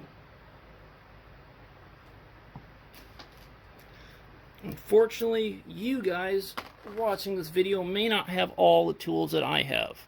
This is a Klein, I think, precision electronic screwdriver. It's a 4-in-1 screwdriver. It's got one thing here. I don't know what I did with the other one. I just took it out. But anyways, this round shaft here seems to be the perfect tool for compressing the brush springs during installation so that they don't come flying out, and I can get the little tabs slid into place and bent over to hold them in place without the spring popping out, hitting me in the eye, or shooting across the room and getting lost. We don't want that, because a pen spring probably is not going to work. These are silicon bronze or copper springs that are made to conduct electricity from these little connectors, so that the electricity travels from this connector through the spring, transfers to the brush, and then from the brush to the commutator. That's how the electric motor functions. So I'm going to peel off my A side sticker. Oh, come on the little brush.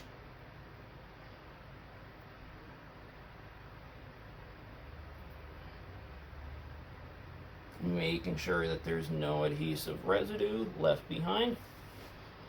So I have my first brush here.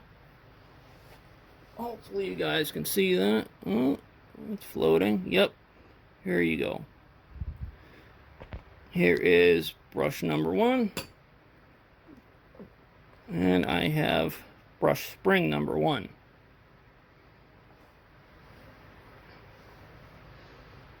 Let me see if I can get you guys a closer look at this.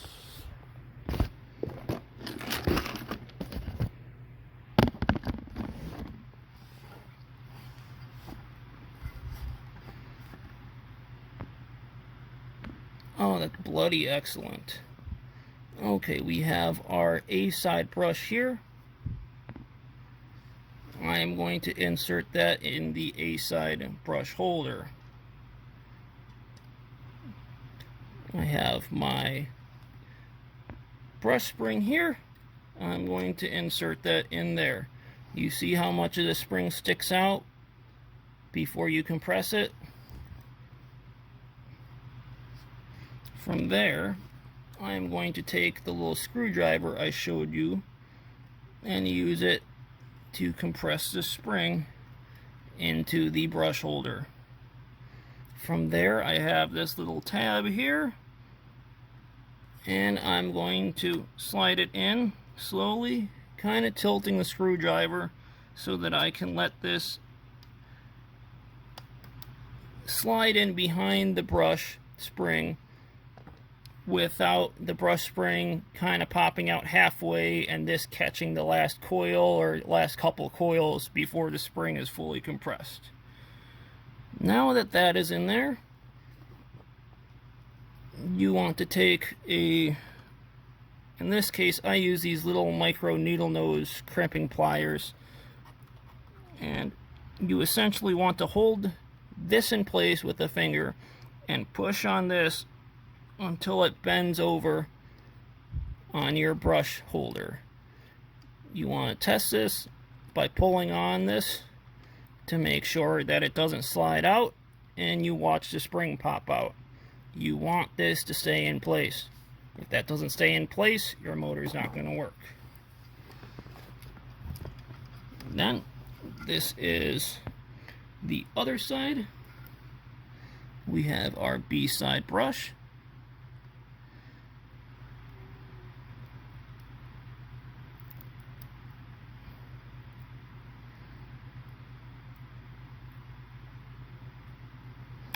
Peel off the little sticker, slide that into the brush holder. Then we have brush spring number 2,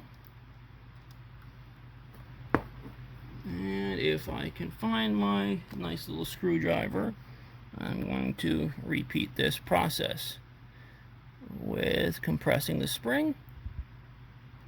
Then I'm going to begin inserting the contact. I'm going to tilt the screwdriver as I insert this, trying to keep the spring compressed. You see in this case how this side made it through the brush holder, but this side is not all the way into the brush holder. Carefully back that up, making sure that the spring stays compressed, and line it up with the corresponding slot like so. Like I did before, take your tool, or in my case these lovely micro needle noses, while holding this tab, or holding the wire with one finger, you want to bend this over on the brush holder like so. Test it by pulling on the wire. That stays in place. You now have your brushes and brush springs installed in the brush holders. Now, at this time, you want to take this plate, which is not fully secured yet, and center it as best you can. Take note that the motor is still not supported by the rear bearing, so there is some slack in it do your best.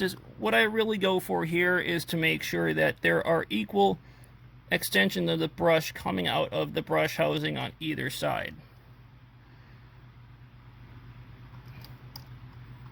An example, that looks pretty good there. Now I'm going to take my 3/8 inch wrench and snug down each one of my 1032 nuts to hold the little piece of Bakelite in place with the brush holders on it. I like to get these relatively tight, but not so tight that I'm going to crack the piece of Bakelite beneath it. I just want to make sure those nuts aren't coming loose with any vibration as the motor operates. It's not holding very much in place. Okie dokie. At this point, now that we have the majority of the motor put together, I am going to retrieve my set of washers for the rear of the motor. Here we have our black washer again. This goes directly up against the bronze sleeve bushing in the rear housing. I'm going to set that aside. In my particular case with this specific motor, I have a total of 4 silver spacer washers. The spacer washers, if they're the same size, really don't have any specific order. You just want to make sure they go in the right order between the other washers. I'm going to set those down. And then here we have the large fiber washer. There's not one of these at the front of the housing, but there's definitely one at the rear of the housing. Like I did with the front bearings or front washers, I like to squeeze just a little bit of oil on there. Not a lot, you don't want to friggin' have it dripping off. Just to give it a light sheen. This large fiber washer is going to go directly up against the commutator by the brushes, like so.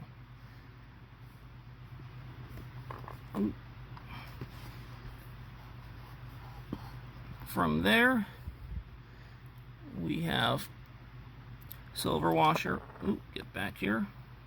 Silver washer number 1. Silver washer number 2.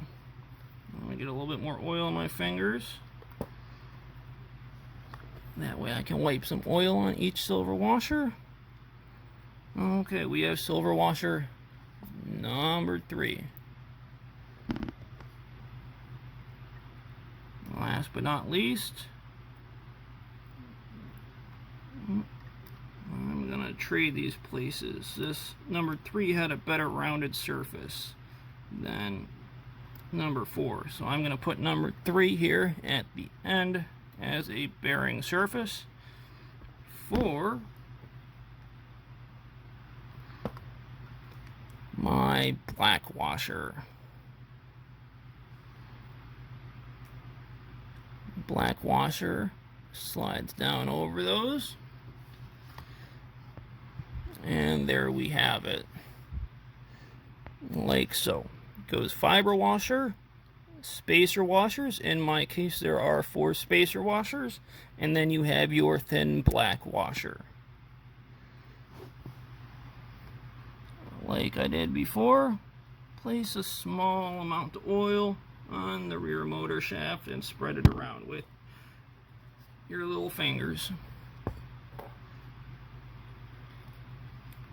Now, at this point, you want to take your rear motor housing, the bearing which we saturated the wool packing around earlier with our wonderful blue bottle of 3-in-1 electric motor oil. And back here, you essentially want to make sure that your 2 studs here line up with the 2 holes here, and that your motor shaft lines up with the center of the sleeve bearing. This tab here goes up.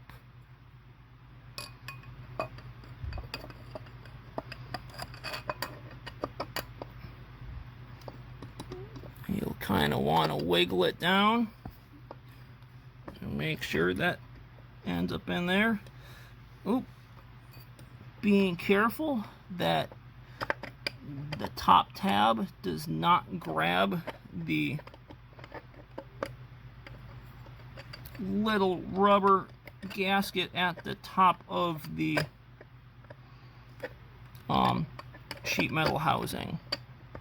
That's what mine was doing. That's why I had to finagle it a little bit better. Okay, here we go. Hopefully you guys can see the housing has mated with the rear casting, has mated with the front casting. There is no pinching between that little top tab and the rubber gasket at the top there, as you see. Around the other side, you can see that gasket is there. Tab is in the right place. And there are no gaps between the front casting or the rear casting. It's nice and snug. Okay, I apologize for the interruption. I had to retrieve some parts for the following steps. Now that we have our rear motor housing on, everything lined up inside, on the back here, I have a internal tooth lock washer. I have a new one for this purpose so it locks properly. I want to put that down over stud 1. I have a second internal tooth lock washer for stud number 2. Then I have 2 new 1032 threaded nuts, and I'm going to thread that down over stud number 1 and place another 1032 threaded nut over stud number 2, like so. I'm going to take my wrench with the 3/8 inch socket on it and snug these down, alternating between one and the other, giving it a couple turns each time.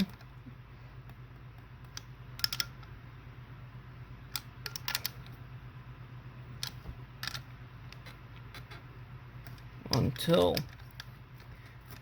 these nuts tighten up.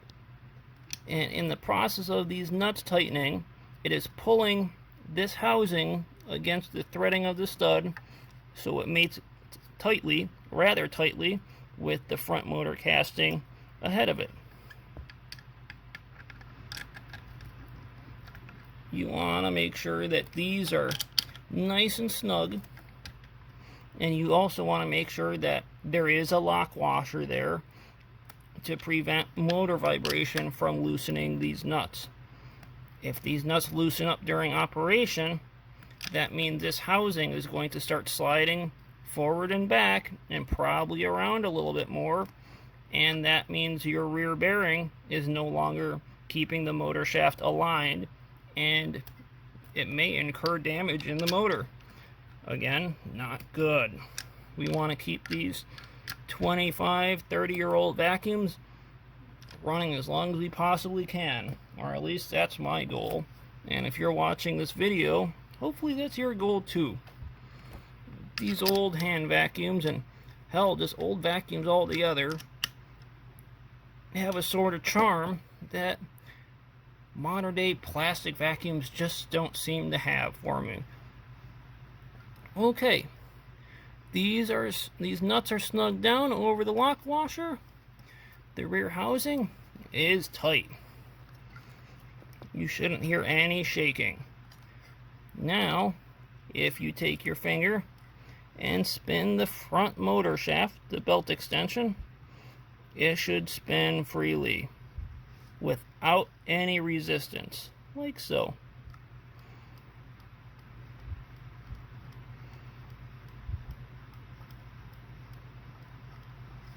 Okay, since we didn't install it before,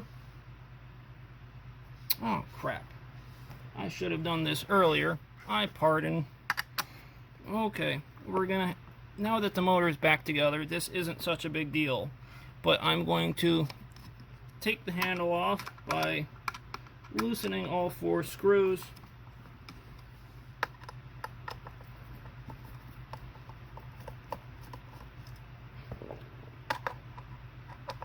It's not a bad thing to save this for last, but I could have done it earlier. I just got ahead of myself.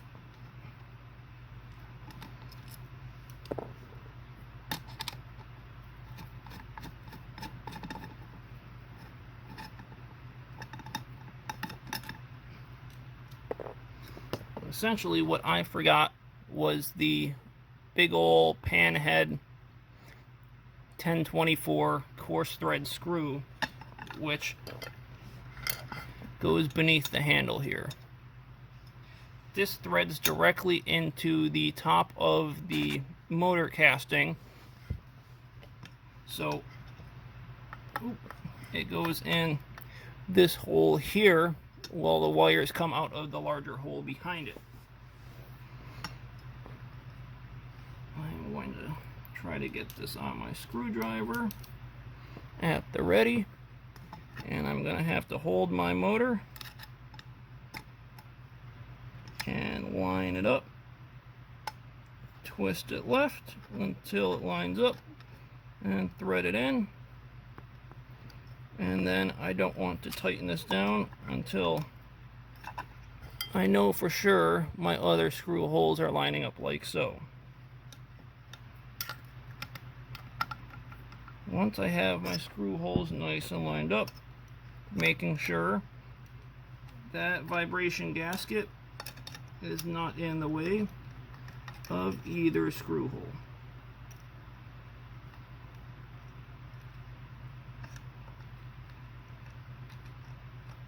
Excellent.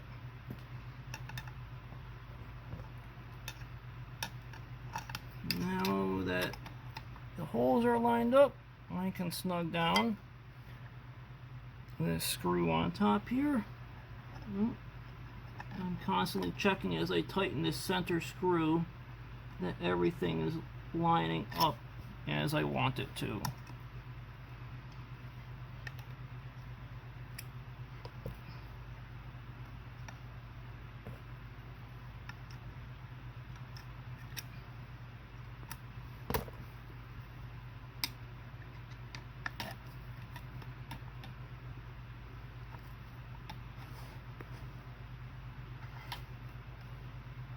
Okay, now we have our center screw nice and snug down.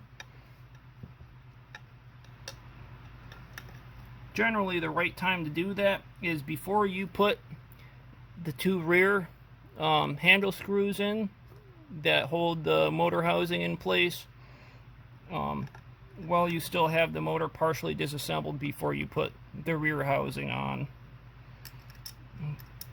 In my case, we had to go backwards a little bit because I forgot. I got ahead of myself.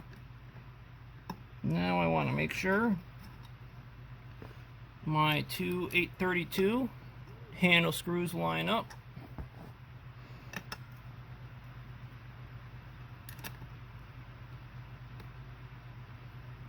And screw those in. When that center screw is in place, it makes it a lot easier to screw the 2 832 handle screws in place because it helps keep everything aligned. You notice when I was trying to get the 2 rear handle screws in before, I was having trouble getting it aligned. That's because I forgot that center screw. Whoops. It's in there now. Now I'm going to take the 2 front handle screws, the little sheet metal screws. Focus.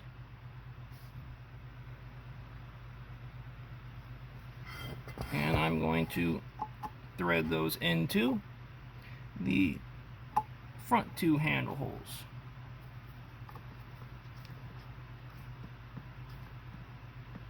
Snug those down.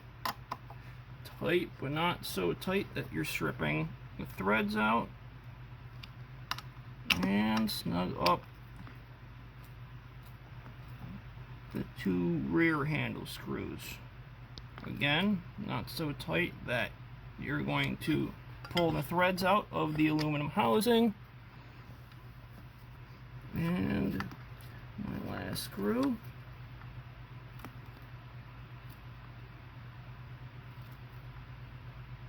Tighten that down like so. Go back around. Just make sure everything else is tight.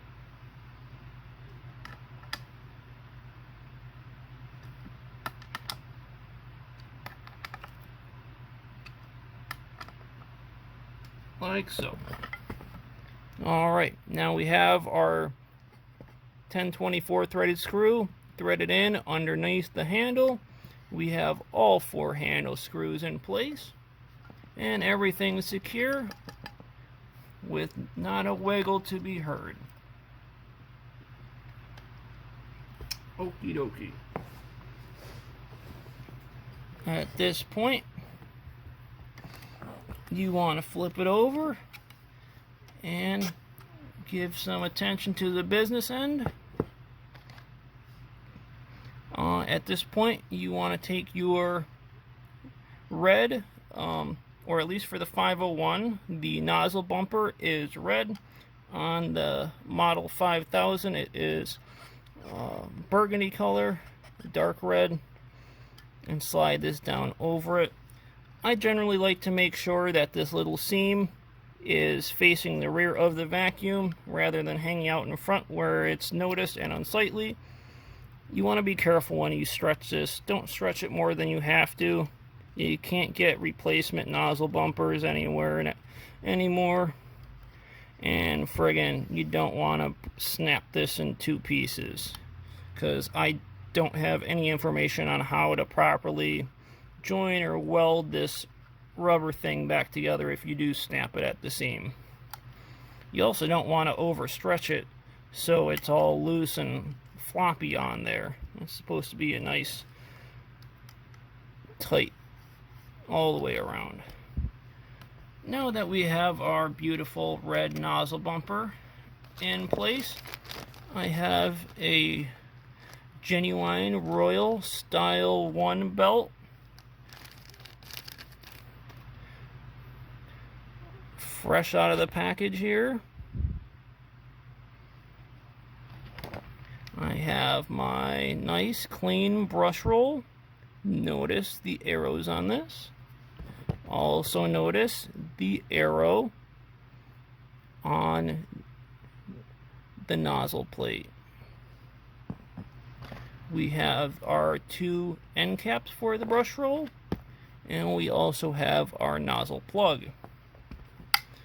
On your brush roll, these have eccentric ends, meaning it's not centered like so.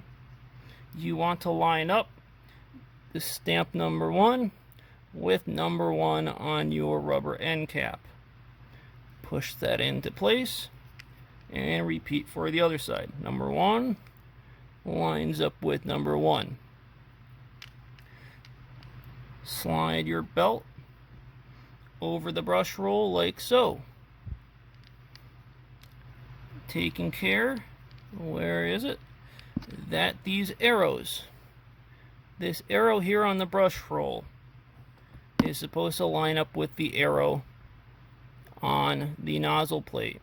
In my case, it points that direction. I want to make sure that on my brush roll I have number 1 on one side facing upwards, number 1 facing upwards on the other one, and slide that into the corresponding brush holders in the nozzle casting. Again, being sure that our arrow lines up with the arrow on our nozzle plate. You want to snap that in place like so, which will generally hold your brush in place. However, this does have some wiggle in it because the brush or the belt is not attached yet.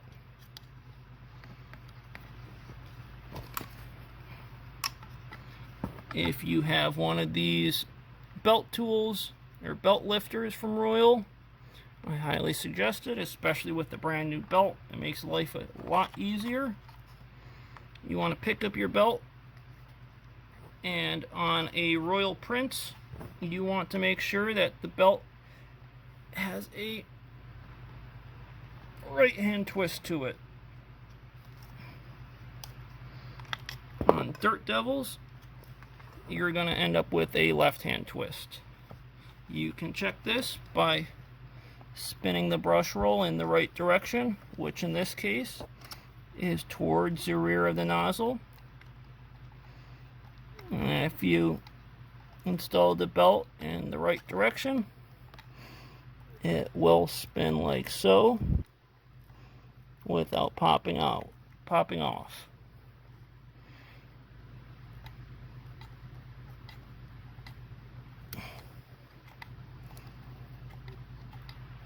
Okay, and you can see the motor is turning the right direction if the brush doesn't slip, or if the belt doesn't slip. There you go. There you have it. Our brush roll is installed. If need be, you can always adjust the brush roll height with these eccentric end caps. There are two 2s. There is a 2 on this side, there's a 2 on that side, and on the other side it's the same way. And on the side opposite the 1, there's a number 3. Number 2 will make the brush roll protrude out past the bottom plate a little bit more, and 3 will make it protrude the most.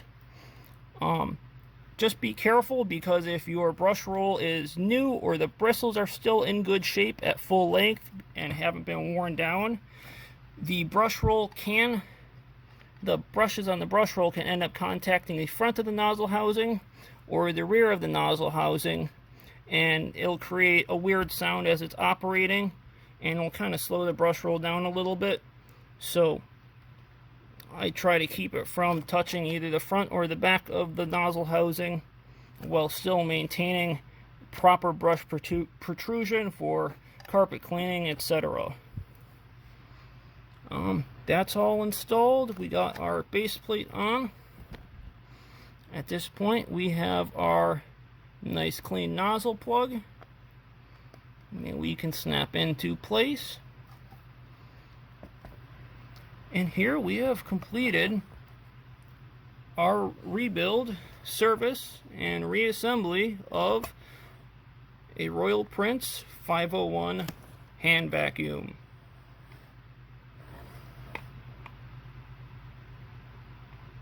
I will be right back. I'm going to grab the bag for it, and we will give it a test.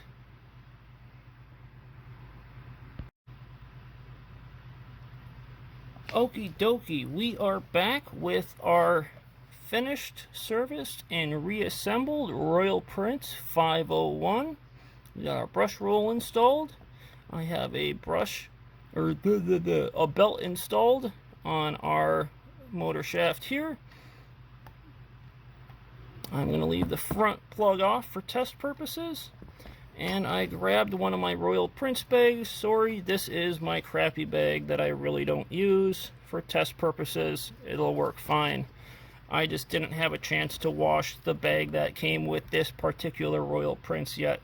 I was working on this video, and I didn't want to have to wait for the original bag for this vacuum to end up drying. So I just grabbed one of my other bags. It'll work for the time being. I got this plugged in over here. The motor is spinning. The belt is staying on. Brush roll is spinning.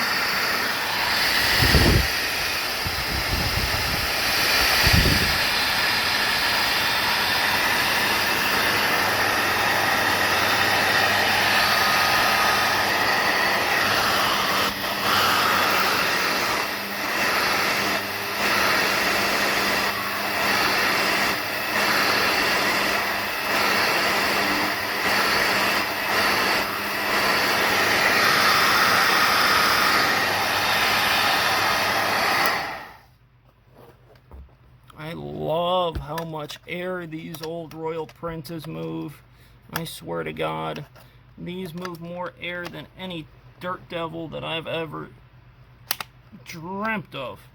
Even a 3 amp Dirt Devil cannot move as much air as a 1.8 amp Royal Prince. And you know what? The Royal Prince moves more air, and it does it even quieter than a 3 amp Dirt Devil does. Alright, with the bag.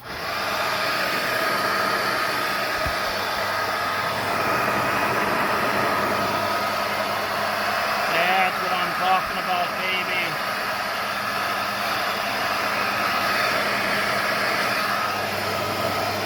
Great inflation, tons of airflow. It'll even pull my hand towards it.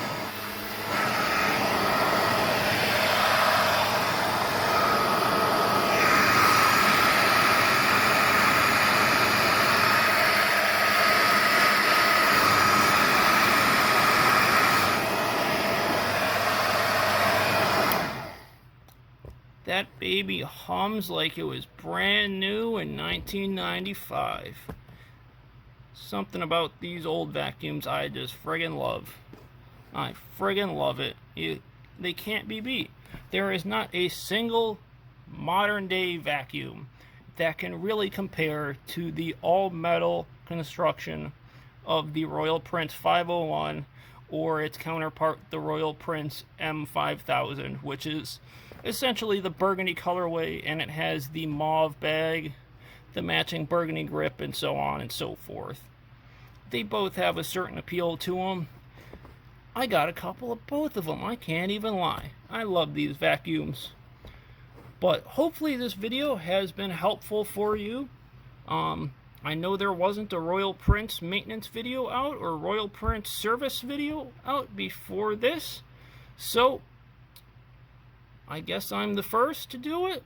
And hopefully it has legitimately helped whoever's watching this video service a Royal Prince, rebuild one, or help them restore one of these beautiful vintage metal vacuums. Thank you for watching, and please have a great day and happy vacuuming. This was Uber Grain Guru.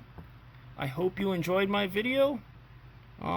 Feel free to check out my threads at vacuumland.org. It is the only source for real deal knowledge and information on vintage vacuums. And if you have a vacuum fetish or like to collect vacuums like I do, that's probably the place to be. You can hang out and chat with like-minded folks and get information, get tips, learn tricks, and generally just learn more about these awesome vintage vacuums. Alright guys,